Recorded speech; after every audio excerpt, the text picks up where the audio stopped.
My wife dumped me by email while I was abroad, emptied our account, vanished, and I rebuilt everything from zero alone.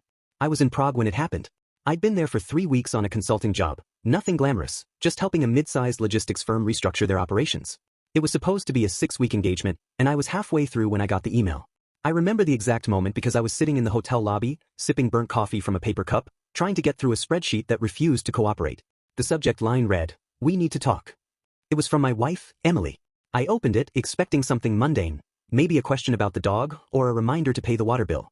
Instead, it was a 5-paragraph message telling me she was filing for divorce. She said she'd already spoken to a lawyer, that she'd moved out, and that she'd taken what she felt was fair from our joint account. I refreshed my banking app. The balance was $17.42. We'd been married for 8 years. No kids. We met at a conference in Denver. She was working in HR for a tech startup. I was giving a talk on supply chain optimization. We hit it off fast. She was sharp, funny, and had this calm confidence that made you feel like things were under control even when they weren't.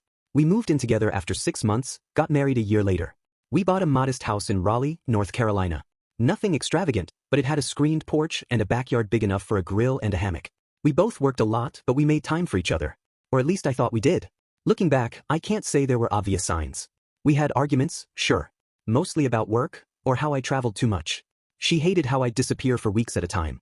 I always told her it was temporary, that I was building something for us. She'd nod, but I could tell she didn't buy it. Still, she never threatened to leave. Never said she was unhappy in a way that felt final. I guess I assumed we were just going through a rough patch. Everyone does. After I read the email, I sat there for a long time. I didn't respond right away. I didn't know what to say.